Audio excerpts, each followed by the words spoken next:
Hello mga idol, please like, share and subscribe for more novel stories to uploads. Harvey Yorks, nagkamali kayo ng inapi. Kabanata 81. Sa kabilang banda, ang mga gold diggers sa madla ay hinangaan si Zane Lewis na para bang siya ang kanilang Prince Charming. Si Harvey York naman, kinamumuhian siya ng mga gold digger dahil mukha siyang mahirap. Akala niya ay nagtatapang-tapangan lang si Harvey sa harap ng maraming tao at sigurado silang pagsisisihan niya ang kanyang mga desisyon mamaya. Inayos ni Mr. Lewis ang kanyang sarili habang nasisiyahan sa paghanga sa kanya ng karamihan ay mga babaeng maluho at mahilig sa mayayaman, dahil halos lahat sa Niamhi ay aayon sa gusto niya dahil sa kanyang katayuan. Hinawakan niya ang kanyang tiyan habang naglakad papalapit kay Harvey, kasama ng kanyang mga guard. "Ikaw na bastardo ka, sino ka sa inaakala mong?" Sumigaw si Zane habang nakaturo kay Harvey. "Matagal na ako sa Niamhi, walang sino mang pwedeng bumastos sa akin ng ganito. Ang lakas ng loob mo, at nilabag mo ang mga batas ko. Ipapaalam ko sa iyo kung gaano kakalagot sa akin. Huling pagkakataon, lumuhad ka. Tapos ipadala mo ang asawa mo diretso sa bahay ko, kung hindi ay walang magsasalita kahit patayin kita ngayon." Nagbanta si Zane ng may nakakatakot na mukha, tuluyan nang nawala ang magalang at maginoo niyang imahe na sinubukan niyang panatilihin. Nang matapos siyang magsalita, lumapit ang mga guard na may mga taser na tila may intensyon silang pumatay ng sinuman. "Tama na, hihingi kami ng tawad at nangangako kaming sasagutin namin ang iyong mga medical fee kung lulubayan mo na kami, kung hindi ay tatawag kami ng mga pulis." Nag-aalalang sinabi ni Mandy. "Tawagan ang mga pulis. Nagdududa akong tutulungan ng mga pulis ang isang tulad mo, kaysa sa aming boss na si Mr. Lewis. Sige lang, subukan mo." Nagbanta ang tauhan. Si Cecilia Zachary ay natakot, pinagsisisihan niyang isinama pa si Harvey na parang siya ang may gawa ng gulo. Sinisisi niya si Harvey sa lahat at gustong mamatay na siya. Tumakbo si Cecilia sa tabi ni Wyatt Johnson, tila humihingi ng tulong kay Wyatt, umaasang tila maaayos niya ang sitwasyon. "Hoy, Wyatt, gawan mo ito ng paraan, ikaw naman ang nagdala sa amin dito. Ito na ang pagkakataon mong magpakitang gilas sa harap ni Mandy. Sa palagay mo ba, ay may magagawa ang stupidong asawa niya? Isa lamang siyang walang kwentang basura at inutil."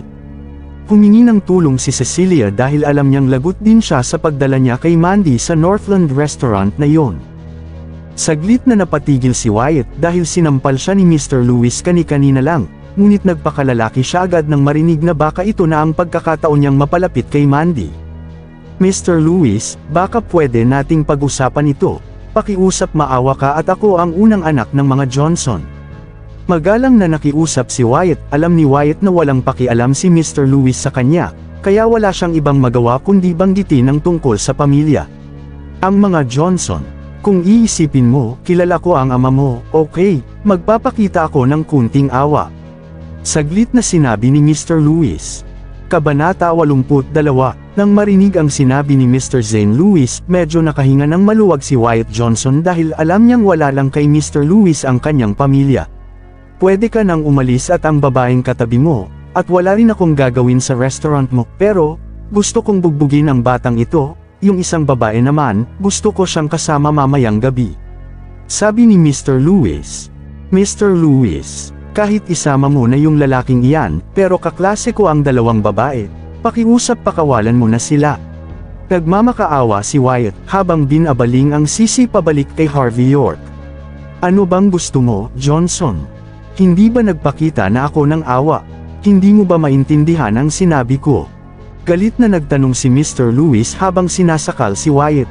Naiintindihan ko. Tumango si Wyatt na tila humihingi siya ng paumanhin. "Umalis na tayo, Wyatt," sabi ni Cecilia na halos maiyak na. Saglit na katahimikan. Si Harvey. "Honey, magiging ayos lang ito. Magtiwala ka sa akin, akong bahala sa mga kutong lupa na ito." "Steady ka lang dyan," kalmadong sinabi ni Harvey, ngunit saglit na nangamba si Mandy para kay Harvey, nang makita ang mga naglalakihang katawan ng ibang guard na dumating kani-kanina lang. Humarap si Harvey kay Mr. Lewis at bahagyang ngumiti. "Ano na, Mr. Lewis, wala ka bang bayag at aasa na lang sa mga security guard?" Nakangising sinabi ni Harvey iyon sa harap ni Mr. Lewis, at muling nagsalita si Harvey na buo ang dibdib kay Mr. Lewis. Sinabi ni Harvey.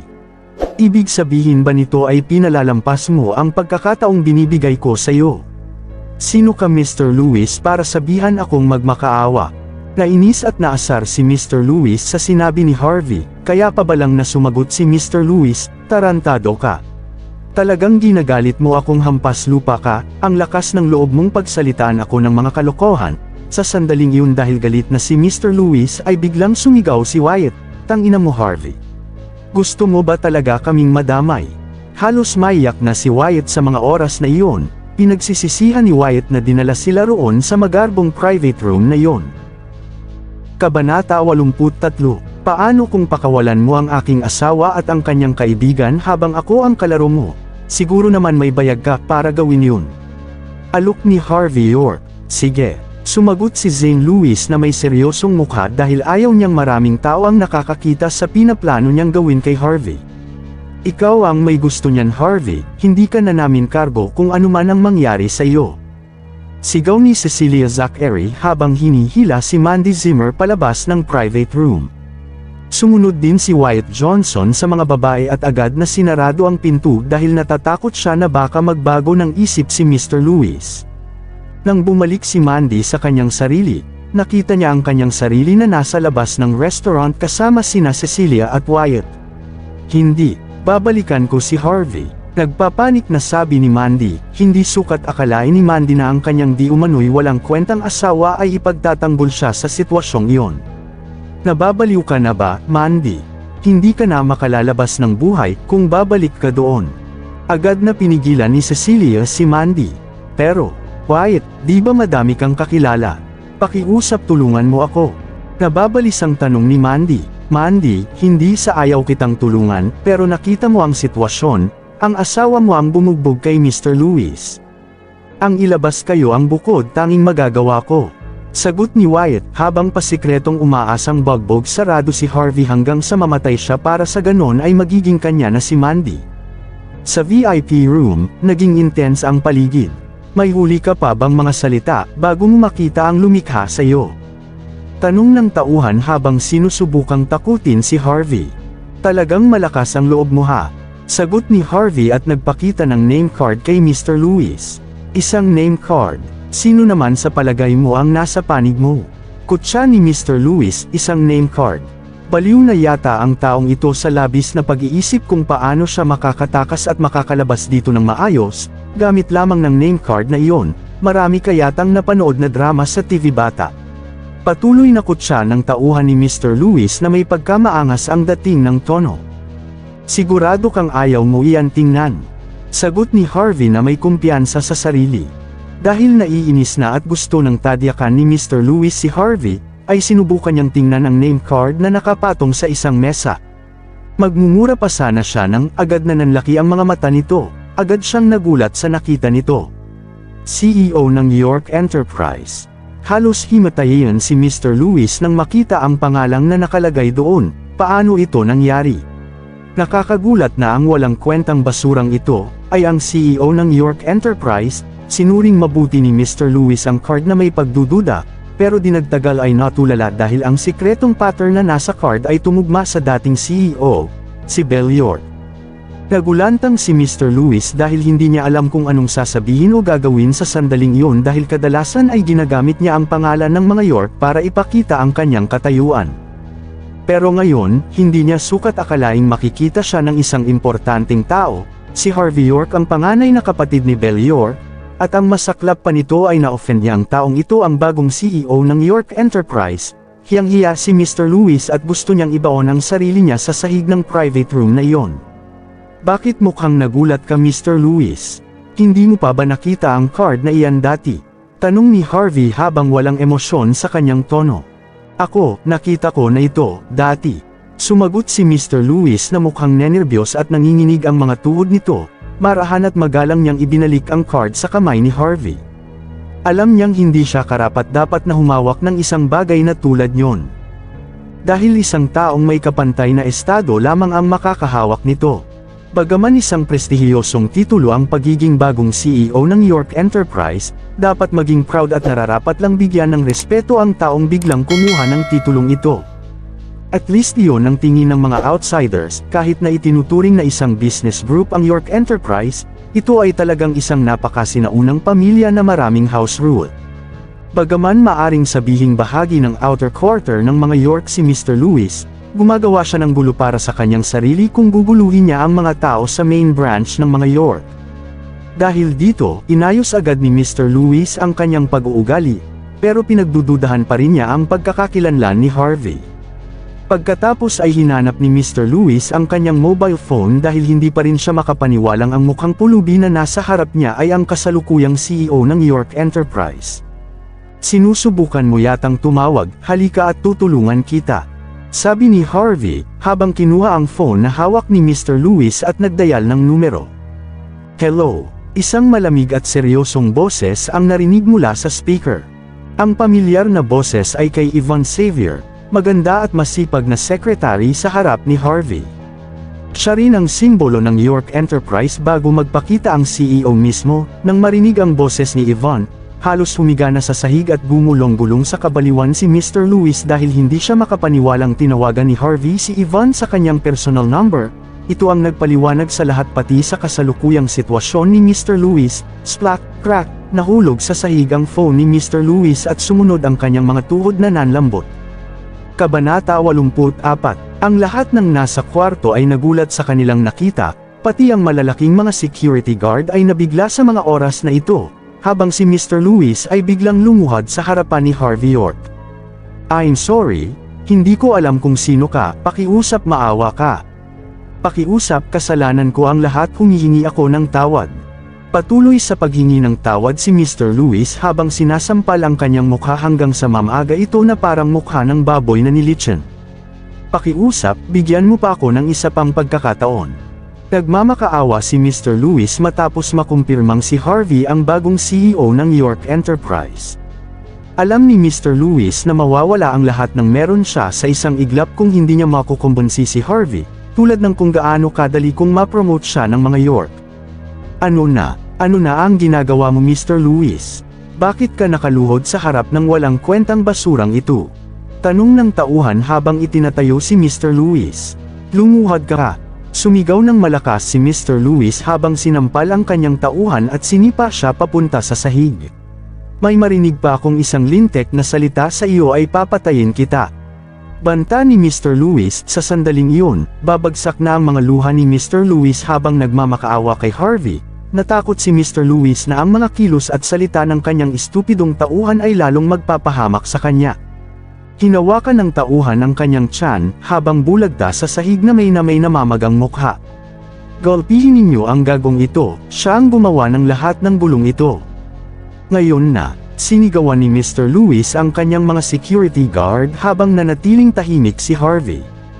Agad na pinaikutan ng mga security guard ang isang tauhan ni Mr. Lewis habang sila ay naguguluhan sa nangyayaring ito. Sinimulan nilang sipain at tadyakan ang nakalugmok ng tauhan ni Mr. Lewis. Saglit na nagsisigaw ang tauhan bago siya tuluyang mawala ng ulirat. Nang makita ni Harvey na lantang gulay na ang tauhan ni Mr. Lewis. At sa pagkakataong ito baka matuluyan pa ito hanggang sa mamatay kung hindi siya makikialam, kaya bahagyang isinenyas ni Harvey ang kanyang kamay tanda para tumigil na sila sa kanilang ginagawa. "Siya nga pala, Mr. Lewis, may sinabi ka nga pala kanina, alala mo pa ba yon? Akala ko ba gusto mong dilaan ang mga boto mo, at dalhin sa kama mo ang asawa ko?" Sarcastic na sabi ni Harvey. "I'm sorry, humihingi po ako ng paumanhin. Pakiusap, maawa ka sa akin." Sobrang nagmakaawa si Mr. Lewis habang lumuhad ulit siya at sinimulang inihampas ang kanyang noo sa sahig bilang tanda ng pagsamba. "Hindi na ako gagawa ng ganitong gulo ulit. Hindi ito mauulit. Ginoong Harvey York, patawad po, pinagsisisihan ko ng labis ito, pangako hindi ko na gagawin ito. Pakiusap, gagawin ko lahat ng gusto mo. Basta maawa ka sa akin, pakiusap." Labis na nakiusap si Mr. Lewis dahil sigurado siya na kapag wala siyang pondong makukuha sa York Enterprise, sigurado siyang gagawin ng kanyang mga kalaban na mas malala pa sa impyerno ang kanyang magiging buhay. Kabanata 85. "Akala ko ba gusto mo akong bugbugin?" Tanong ni Harvey York. "Nagkamali ako. Sagot ni Mr. Lewis habang kinuha niya sa guard ang steak knife at sinaksak ang kanyang sarili sa kanyang kaliwang palad. Sumigaw si Mr. Lewis sa sakit habang pinapanatili ang kanyang postura sa sahig, umaasang patatawarin siya ni Harvey. Nang makita ito, mabagal na tumayo si Harvey at tinapik ang ulo ni Mr. Lewis bago umalis ng kwarto. Nang umalis si Harvey, tumayo si Mr. Lewis na may takot sa kanyang mukha, habang nakatingin sa likod ni Harvey. Dahil si Harvey ang kanyang magiging bagong bangungot sa buhay niya mula ngayon. Lumabas si Harvey ng restaurant at nakakita ng 2 pulis doon. "Hubby," napasigaw si Mandy Zimmer habang sinasalubong siya. "Masaya akong ayos ka lang." Gumaan ang loob ni Mandy. "Siyempre magiging okay ako," nakangiting sagot ni Harvey. Magpasalamat ka sa asawa mo sa pagtawag niya sa mga pulis kung hindi, ay hindi ka makalalabas na walang kahit anong galos, ikaw na walang kwentang basura." Kutsa ni Cecilia Zachary. Sa kabilang banda, ninas si Wyatt Johnson nang makitang lumabas na ligtas si Harvey. Sa sandaling iyon, akala nilang tatlo ay ligtas si Harvey dahil dumating ang mga pulis. "Bakit mo tinawagan ang mga pulis, honey?" Casual na tanong ni Harvey. "Pasensya na sa abala mga officer, maliit lang na hindi pagkakaunawaan nito." Paliwanag ni Harvey sa mga lispo, umalis na ang mga pulis pagkatapos marinig ang mga sinabi ni Harvey. "Harvey, ikaw na walang kwentang inutil kang basura ka. Hindi mo man lang kayang protektahan ang asawa mo. Inutil ka talaga. Mas mabuting hiwalayan mo na ang best friend ko." Gigil na sinabi ni Cecilia. "Oo nga, tama iyon, mas mabuting hiwalayan mo na si Mandy dahil puro lang kamalasan ang hatid mo sa kanya." Si Wyatt na kanina lang ay lumilipad ang isipan ay biglang sumabat, na tila sinisisi si Harvey sa mga naganap na pangyayari kanina ninalang. Ang ironic na nanggagaling ang salitang, "walang kwenta," sa isang lalaking walang ginawa kundi tumakbo, di ba? Insulto ni Harvey habang malamig na tiningnan si Wyatt sa kanyang mga mukha. "Ano sa palagay mo, duwag ako dahil umalis ako? Ginawa ko lang ang bagay na makakabuti sa mga kaibigan ko. Kaya nailabas ko silang ligtas sa kamay ni Mr. Lewis." "Hangal ka talaga, Harvey." Galit na sinabi ni Wyatt dahil alam niya na tinutukoy ni Harvey ang ginawa niya sa VIP room. Mabilis na umalis si Wyatt matapos na tinitigan ng masama si Harvey. Biglang nagring ang phone ni Mandy. Gusto siyang makita ni Senior Zimmer. "Sabay tayong pumunta, malamang tungkol iyan sa investment mula sa mga York, sabi mo okay na yun diba?" "Huwag mo nang masyadong alalahanin iyon," tanong ni Harvey habang pinalitan niya ang usapan. Please subscribe and hit the notification bell for more novel stories. JC Entertainment.